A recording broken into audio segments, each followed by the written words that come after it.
Hey guys, Alvin here and welcome back to another video. Now a couple of days ago I've uploaded this video, which is the race on board from the 2020 Nanny Cup, which in case if you have missed it, I'll leave the link down below. But today we're going to do a full-on race analysis on that particular race on board, just to take a look on what I have done and what's going on inside of my head in that moment and what could I have done better to potentially affect the outcome. So, without any further ado, let's get straight into it. So here we are, with the onboard of the final of this particular race. And I was starting from third, alongside a couple of top drivers in China. And this race is quite memorable, even though it was only the second race of me participating in senior, because it was the first time of me actually running at the front. So obviously everything is very new to me at this point, considering the fact that it's only my second race in senior. But there's a very big deficit of you running with the front runners and running with the midfield, because the drivers they act differently when they are in a different position. The mindset of you being a front runner is completely different than you being a midfield or back marker. And obviously being the front runners, you obviously have to be a lot more competitive and consistent. And one little mistake can bring you out of the competition, which you will be seeing in this video, spoiler alert. So now we're getting close to the... well, I should say we're actually in the formation lap. But we're in formation, ready to start.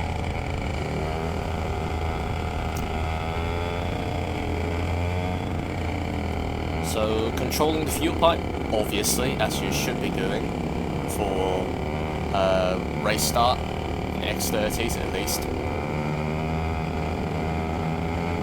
And here we go at the race start. I think you can immediately see something. I'll pause that for a little bit and I'll go back slightly back in time. I'll let you hear what's going on at the start here and why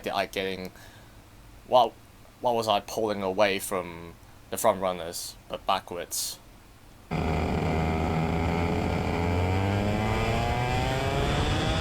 So you can see there, the lead guy, Dick Yu, which is my friend and mentor, he was leading the pack in relatively slow pace, so obviously I was following that. So at least the case for X30 engines, because of we going so slow, the reps are far from being in torque range, which sits somewhere around the 9,000 RPM. So, what I did there was I didn't really keep up, and I would say it's pretty much a caught napping kind of situation, because you can see there, when the leading two already start to accelerate, I didn't accelerate at the same time. Even though it was only like a half a second deficit, because of the slow getaway you have for the lower revs on the race start, that little bit cost me quite a lot. Now in this particular race, I didn't lose an awful amount of positions, but it could have gone very wrong in an even more competitive scene, like international finals, for example. So I got a slow getaway, and the guy in fourth catch up to me. And, okay, this little incident right here. So, oh, and I want to give a little bit of spoiler alert again. I'll be pausing quite a lot in this video, but I'm trying to slow down everything and breaking down all the important events that I think it happened in the race. So, yep. So over here, you can see I was getting into turn 1, And it was quite obvious that because I started on the dirty line, so get into turn 1, which normally would be full throttle, and you will make it there with ease. I was understeering into the corner, you can see there, with this huge steering angle for this corner. So obviously I was understeering towards the outside, and he was trying to go around the outside in 4th place. And it is that kind of thing where I was still understeering into him. Obviously I didn't completely I didn't use the steering completely to try to get around the corner. Obviously I saw him coming, so I didn't want to give him all the room to just let go of my 3rd place. So he was coming very aggressively around the outside and hoping that I would leave some space for him, but unfortunately with me just understeering towards the outside of the corner, and he was just trying to make it round, because obviously you don't want to go outside of the rubber in a high-speed corner. So he has to somewhat commit to the outer side of the corner. You know what I mean. And it kind of ended up in the situation like that inevitably. So obviously it ended up with a contact, so we touched wheels there. So he got contact, and he knocked out a little bit out of the optimal line, but he wasn't off track, and it was side by side, and clearly he saw me and I saw him coming, and nothing serious really happened. So a full-on racing incident in it, but I would say it's quite an aggressive move from my end in some way, because you want to force your opponent to take a less optimal line than you have, but at the same time, while driving, you want to avoid any sort of contact at all costs. So it was kind of lucky that I get away with just a little bit of a wheel bang, and none of us ending up coming out of the corner upside down. But it could have gone very badly if I didn't place my car in the correct position, which is a very important thing in open wheel.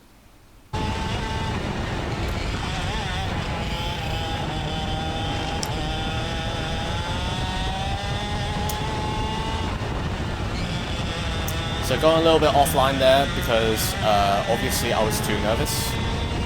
And I think something you can tell about from this race onboard from the first minute is I was relatively nervous in this race, so I ended up making a lot more mistakes than I should have normally, even though I would say back in time my driving was a lot less rounded out, but still, watching back some of my practice clips compared to this particular clip, the biggest difference I noticed is the pressure is obviously getting into me, and you can hear from those exits, you know, my throttle is going all over the place, and the steering is very rough. I'm making a lot of micro adjustments and going offline and here and there, and it is a thing that I'm still trying to learn how to just keep myself level-headed, to just do what I usually do on the practice and stay calm during a race, because when this kind of pressure gets to you in a race, and especially when you're racing in a very competitive environment, that one little mistake can cost a lot more than just a position or a little bit of lap time. So here is me trying to go defensive, but I didn't go all the way. So the two cars from behind just sneak up on me out of nowhere. So, okay, let's take a little bit of a deeper look into this one. So I got a bad exit out of the corner because I missed the apex completely. So here, I gone for defensive, which I didn't really know why I would need to do that in such an early stage of a race. and I don't think it's really necessary. And even for a defensive move, I was being really awkward. I was sitting in the middle, and I leave quite a lot of room on the inside. So anyone who's trying to commit to that overtake is definitely going to overtake me with ease. So nothing to be said about it. It's just nothing but a poor defend. And yep, there's 2 cars jumping ahead of me. Yeah, that throttle hesitation again. So right here with a big snap of oversteer, it wasn't because of anything, it was just the car behind me was bumping into me. So I got a big slide there on the straight.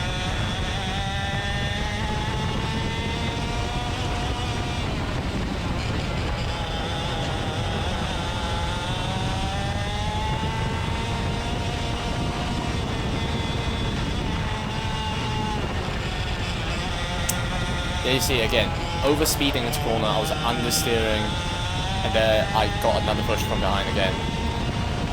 And trying to go defensive on straight, which didn't work out because he was already alongside me, so going to turn 3, he got me already. So I dropped all the way back to 6th, I believe. Again, the understeer and the overspeeding into corner.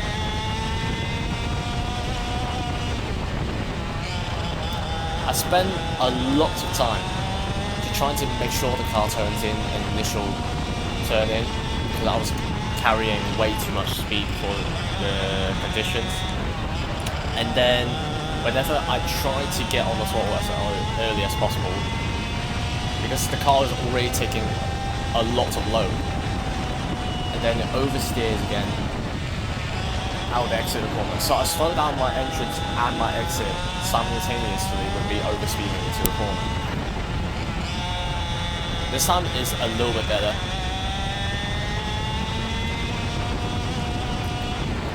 So I think from here on, nothing interesting really happened here. On my end at least, it was pretty much me trying my best to catch up to what's going on ahead of me. So I'll skip a little bit here. I remember there's one point another car passed me.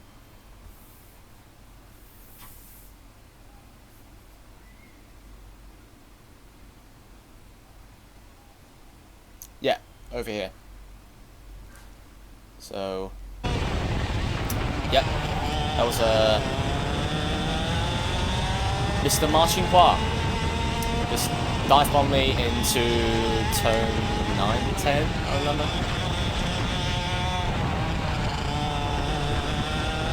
So I dropped down into 7th because obviously I was making a lot of mistakes. And one thing that is worth mentioning is with me driving over speed into most of the corners that I take, not only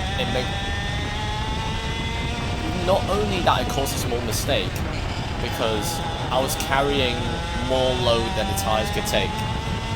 At the same time, it also increases the tire wear because I was pushing the tires way too hard and it's not getting the speed that I want. So I continue to push more because I have the feeling of I'm not going fast enough. So I continue to push more and it wears out the tire more, and this whole cycle just keeps on going.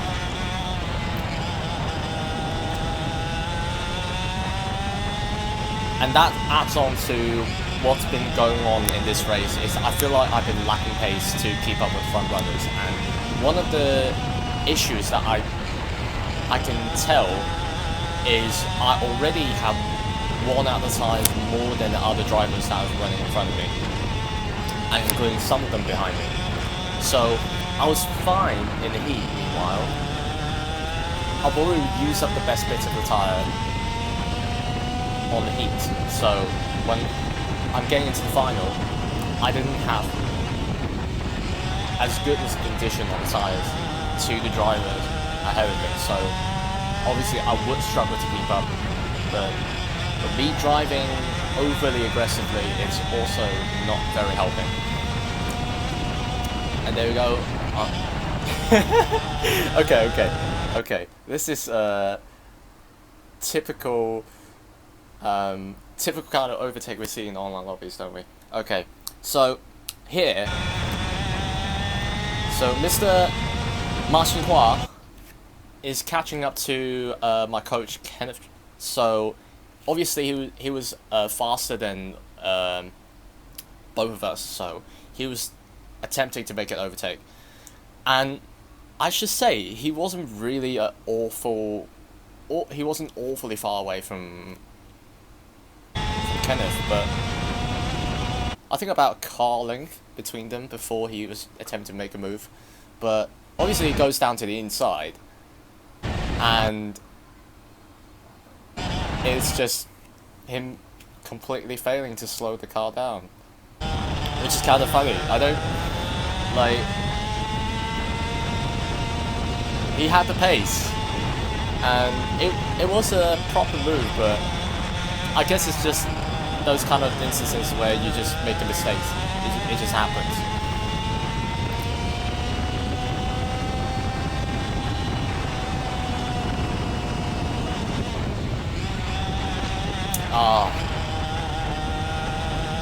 Okay, so I'm gonna pause a little bit here. So, okay, one thing that I want to talk about here is this bit.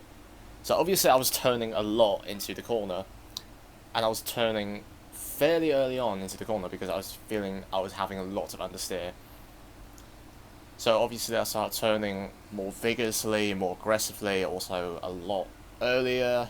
So trying to get myself into the corner, and this happens. So you can see I got some dirt on my tyres, and it's bad for a couple of reasons. Firstly, for this particular instance, is after this left-hander, I was followed quickly by a right-hander, which I need to get the car turned in and rotated in order to get a better exit. And then I get dirt on the tire, which is going to affect my ability on directing the car to the right, which is going to slow me down.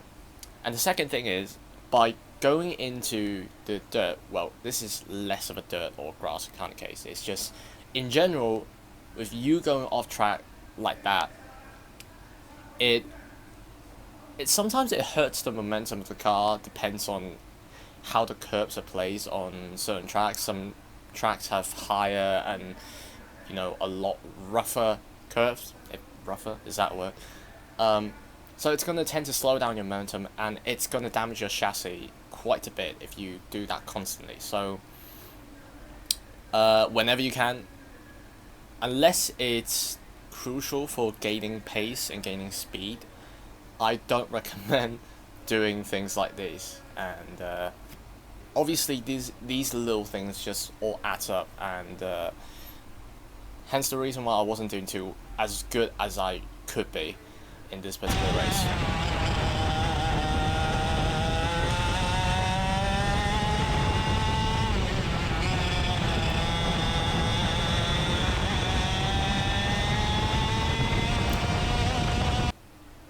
Yeah, so I think from here on, I don't think there are any more interesting things that I want to talk about. It's just me still trying to keep up with what's going on in front of me. And yeah, I think that's it for the analysis. So overall, for this particular race, what I have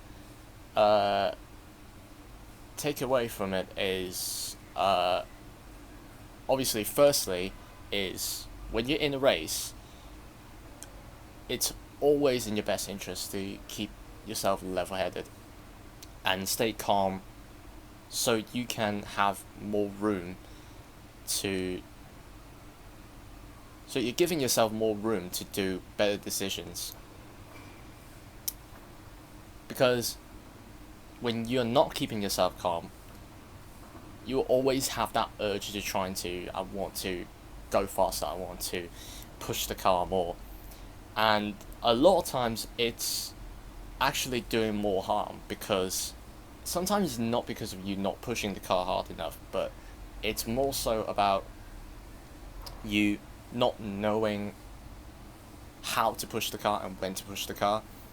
And for this particular instance, I was constantly pushing the car on the entrance, which will work in certain situations, but in I would say relatively good track condition and a car that's set up more towards the front end, it was completely unnecessary for me to do that, and I was relying too much on that, and I was just trying to get the car wrestled into the corner when I was obviously overspeeding into that, so it creates a whole phenomenon of understeering to the corner, and because when I eventually slow the car down enough for the corner, and then the front end kicks in, so the car starts to react and the rear immediately goes out of place, and then I start oversteering out the corner, and it just hurts the entire momentum of me trying to catch up to the front runners, and it also hurts the tires. So obviously it was me 2.5 years ago, and looking back on some of the races that I've done even in 2020 run, it's obviously it looks a lot better, it looks a lot calmer and know what to do compared to this one. But by saying that, I think even for this particular race, if I just simply if I would have kept myself calm, I would definitely do a lot better than being stuck in 5th place and struggling to keep up with the front runners. Because for the qualifying, I was on the 3rd fastest lap, and I was only 1/10 off the pole sitter. And thinking about that, it is not entirely ideal for me to being pulled away from the front. I was being pulled away by, I don't know, more than 10 seconds here. So that pretty much proves how much pace I've lost just simply because of me just trying to push too hard and not trying to feel the car and knowing where the limit is. So I think that's it. So that's all of the analysis. Apologize for me just losing my words. Anyway, so that's all I have for this video. So I hope you enjoyed it, and if you do enjoy it, please gently click that like button, and subscribe to my channel if you want to see more, and I shall see you in my next video. Cheers guys, take care, and I shall see you soon.